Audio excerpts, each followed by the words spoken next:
Greetings, everybody, and welcome to the Armourer. My name is Victor, as always, joined by Blue. Hello, hello.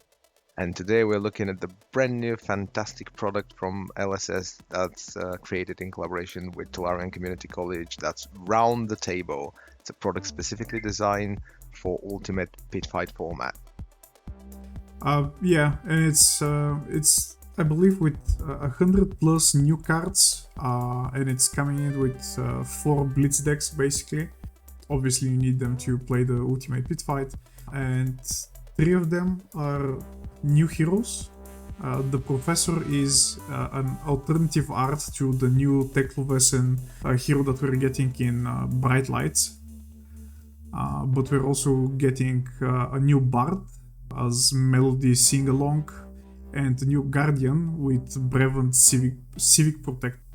Right, and we get the old Ira, but the thing is that the Ira deck is changed. It's not your Ira starter deck that used to be given away to new players by the shops. It's a brand new deck designed specifically for this format, which is very nice. And I'm thinking that the fact that they got new cards specifically designed for Ultimate Pit Fight will make the format way better, because up at this point, whenever you sit down and try to play this, you need to play with more or less standard cards that you would use in Blitz or Classic Constructed or whatever. So this is actually very well positioned for the casual players, and I have great hopes that this product is going to bring a lot of new people to the community and to the game.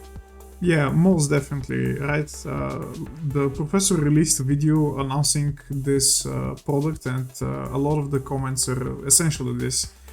Being new players excited to try out the game and obviously try out the casual format, which was not all that supported up until now. I mean, we obviously have had merchants and merchant-related cards, but the cards in this product are on another level, if I might say, in terms of just multiplayer shenanigans that you can do. Yeah, and it is a really nice value, because you got your rainbow foil Professor and the Guardian and the Bard and whatnot, and you got cold foil weapons for all the heroes apart from Ira. So it is a nice product with nice art. And as much as I don't like UPF, and the thing is that I don't like Commander at all. I mean, this isn't that Commander's not Magic, and I'm guessing UPF won't be Flesh and Blood for me. The thing is that it will bring a lot of new people to the table. Yeah, I kind of think the same, right? At least for me right now, a big essence of Flesh and Blood is the 1v1 gameplay, which is why, to me, the multiplayer format didn't feel as interesting. But now that we have cards that kind of incentivize you to play in multiplayer and have effects that impact multiple people and so on, it's definitely going to improve the format quite a bit. Yeah, and it's very nice that it's coming through the Professor and his channel, because it's the bastion of casual play, and it will bring the people with the casual mindset to the game. If we want to have a look through the cards, what I can see on the website at the moment is that we got pretty much all of the gear for the new mechanologist. Those evil. Yeah, like these are not exactly gear. These start in your deck, and you have to put them on top of base head equipments, which I believe we saw with the release notes of Bright Lights. But yeah, that is the new mechanic. Yeah, one block equipment that does absolutely nothing.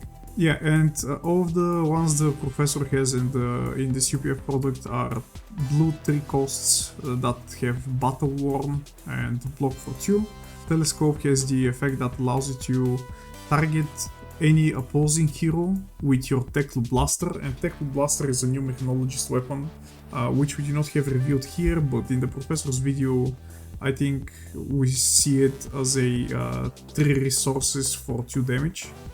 And in UPF, you're only allowed to attack the heroes on your left and right, and this helmet is going to allow you to attack diagonally as well, which is kind of interesting. It's also really nice that all the equipment's battle worn. That's something you hardly see lately. Everything's temper or blade break. Yeah, then we have the chest equipment, which in my opinion is probably the best one, the one you want to see as soon as possible, because it basically makes your Teklo Blaster cost 0 if you have like 3 more opponents. Yes, this is quite valuable. Yeah, obviously the chest is one of the must-have pieces.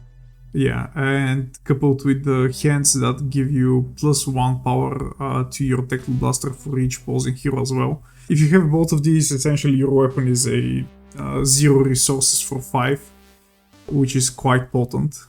0.5 sounds amazing. Yeah, but I mean, it kind of only lasts for a little bit. So this is what I'm talking about, right?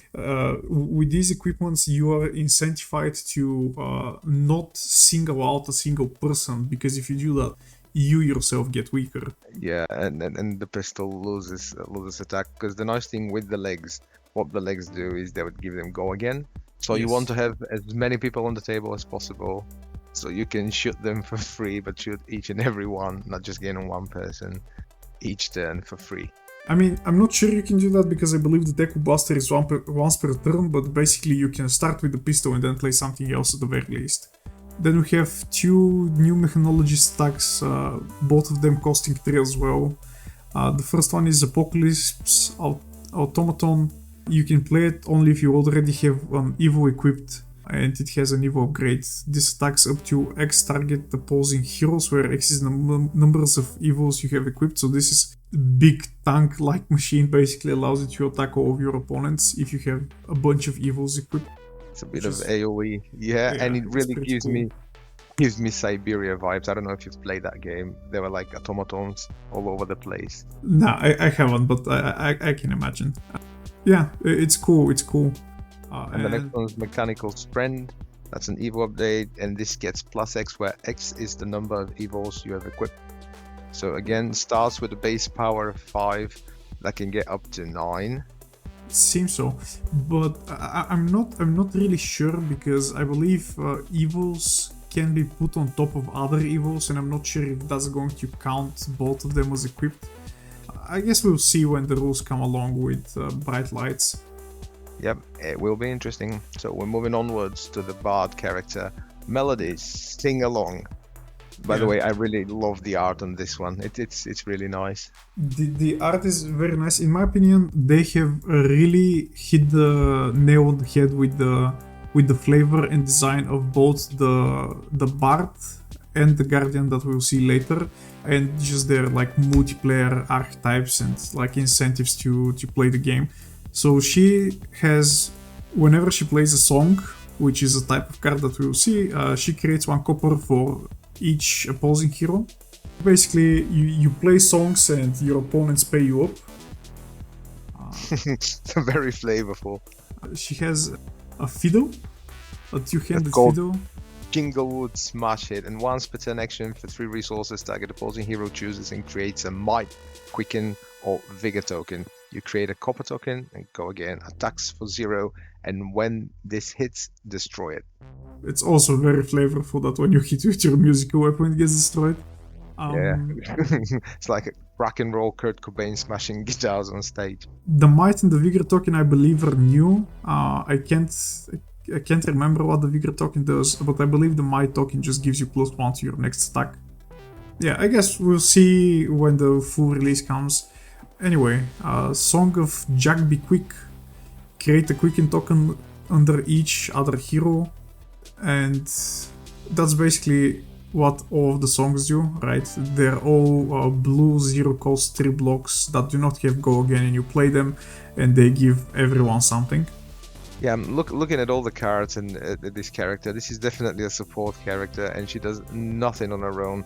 All she does is just she needs to pair up with somebody else and just negotiate with them. And listen, I'm gonna create a Quicken token for you if you promise not to attack me with your attack that'll have go again, and just go at somebody else. Or she does no damage at all. She just collects copper. I mean, not quite. She collects a lot of copper, and she's basically the group here, the group hug archetype of UPF so far. But the card that she can do a lot of damage with is actually Final Act. that is 1 mana for 1 damage, and it says when this attacks it gets plus X power, where X is twice the number of cards in all pitch zones. If you're playing with a Kano on your side, you can technically team up with the Kano to deal insane amount of damage, but even without the Kano, you can use all of your copper. So basically, if you're playing a lot of blues and maybe you have some potions or some other enablers on the field, you can just start pitching blues into your coppers, basically activating them and drawing even more cards. Activating even more coppers, drawing even more cards, and end up with a stack of like 10 blue cards in your pitch zone or something like this, and then just put the final act. 22. Yeah. It's like a combo bombo. Yeah, it is. And then you have Encore, which basically allows you to return it from your graveyard to your hand for like a second final act. You return the final act, yeah. It's very flavorful. I love it, and I love the art. It's very, very flavorful. And next is Brevant. He says that you may have any number of Chivalry in your deck. They do not have Chivalry here, but Chivalry is a blue 0-cost 3-block that has the new keyword, which is Protect. And he says whenever you protect another hero, create a might token, and protect is basically allows you to use your cards to block for your opponent. Yeah, so whenever your opponent gets attacked, you can protect them. He brave and he protect. Yes. And I'd imagine that like the vast majority of his blues are going to be Chivalry, because you can have like unlimited amount of them. And his hammer gets +1 if you have Chivalry in your pitch zone. He has a shield that he can also use to protect people on the table. Bastion of Duty, and it's a protect card, and it's a shield for 2 with temper. And the rest of his equipment is also with temper. A lot of them are rares, so this will probably have some impact on, I believe, Commoner, because they allowed rare equipments there. Some people are theorizing that the classic constructed guardians may actually use civic steps as it blocks for 3, but all of these 3-block equipments have the downside that whenever you defend with them, they give your opponent a token, and the boots give your opponent a quicken token, which is quite potent for like the majority of the heroes. One of the better tokens, yeah. Yeah, so I'm not sure if people will really want to run this, but I guess it's possible. And then the attack that we see lay down the law, it is a new keyword there. It's tower, which means that if this, or I'm guessing all cards with tower, have 13 or more power, non-equipment cards get -1 while defending this, which is huge. Yeah, so I'm guessing, and it only costs 3, right? So I'm guessing you want to be using your bastions and your chivalries in order to pump up a lay down the law. And finally, Ira. Ira seems to be kind of the combo deck of the bunch, right? Like the Guardian is the big tall deck that wants to protect. You have the group hug, you have the sort of value engine in the Mechanologist, and here you kind of have the combo archetype of Ira, which they have decided to go with essentially Crouching Tiger lines, and we see new equipment and new Crouching Tiger combo cards. Yeah, I'm looking at the equipment. I can see that the Mask of Three Tails is literally the Mask of Momentum at home. So it's very similar to that, but it was a really nice surprise to see that the deck is changed. And finally, some additional things is that the product is coming with a rubbery playmat, and the package is a reusable storage box. So unlike the previous introductory product they did, this time the box is actually going to be used as storage as well. And not only the playmat, because I think that the first playmats were like paper ones. The one that you get in Ira and the one that you get in Dory versus right now. I'm not certain. I haven't opened my packages yet. Yeah, it's just a piece of paper, which is not that great. So this is good. And the other thing that we're looking at, the round the table kit, which looks amazing because they got great playmats with that one as well, and promotional cards that will be in foil. Some of them probably will be in cold foil, which is great. It's additional value, it's collector's value on top, and all the LGSs can order this. It's absolutely free of charge for the people that will be playing round the table at their LGS. It's going to be interesting, and I can't wait the new set. I honestly can't wait to try and jump into UPF. I'm mostly interested in trying to combo off with Final Act and maybe find a Kano player to boost me up. Or to just actually play Kano and use Chain Lightning to kill the entire table, because it turns out Chain Lightning does damage to everyone. Yeah, great. It seems like a great product. I'm really looking forward. I'm very optimistic about it bringing new people and new angles of the game that we all love and play. So that said, thank you everyone for being with us and watching. Don't forget to comment, like, and subscribe, and I'll see you on the next one. Bye bye.